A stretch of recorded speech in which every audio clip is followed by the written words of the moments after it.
Hello, कसे आहात सगळे? स्वागत आहे आपलं पुन्हा एका नवीन व्हिडिओमध्ये. खूप दिवस झालेत आपले व्हिडिओ काही रेग्युलर येत नाही आहेत. तर त्याचं कारण असं आहे की नक्षूची तब्येत खराब झाली, त्याला सर्दी खोकला खूप झाला होता. तर आता सध्या ठीक आहे आणि त्याचा बड्डे पण होता, तर सध्या ती धावपळ चालू होती. म्हणजे छोटासाच केला घरातल्या घरात बड्डे, पण तरी पण धावपळ झालीच.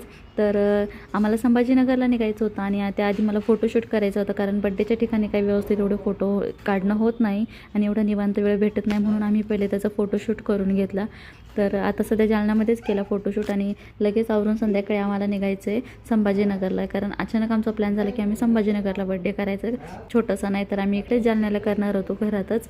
आणि इतके जास्त एफर्ट्स द्यावे लागले आम्हाला, इतकं खेळावं लागलं त्याच्यासोबत, पण त्यांनी एकही फोटोमध्ये स्माईल केली नाही. आणि संभाजीनगरला आज निघायचं कारण हे होतं की माझ्या भाया म्हणजेच यांचे मोठे भाऊ त्यांनी रिक्षा घेतली आहे, तर त्याचीच पूजा वगैरे होती. तर त्यासाठी आम्ही संध्याकाळी आलो आणि मस्त पूजा वगैरे केली रिक्षाची.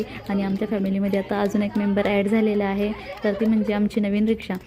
आणि आज ॲनिव्हर्सरीसुद्धा होती ताई आणि भाऊजीची, तर आधी रिक्षाची पूजा वगैरे करून घेतली त्यानंतर. आणि मम्मी पप्पासुद्धा संध्याकाळी आले होते बड्डेसाठीच, तर आम्ही सोबतच आलो म्हणजे मागे पुढे. आणि इकडे बघा आमचं काहीतरी वेगळंच खेळणं चालू असतं. तर मस्त फोटोशूट वगैरे करून घेतला आणि उद्याचा ब्लॉग नक्की बघा. आणि आम्ही केक घेऊन फोटो काढत होतो, तर नक्षूने हातातला केक डायरेक्ट खाली वाकून खाऊन घेतलं. खूप जास्त हसले सगळेजण. आणि तुम्हाला व्हिडिओ कसे वाटताय ते सुद्धा नक्की कमेंट करून सांगा.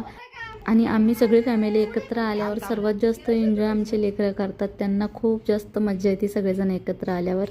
व्हिडिओ आवडला असेल तर लाईक करा. बाय.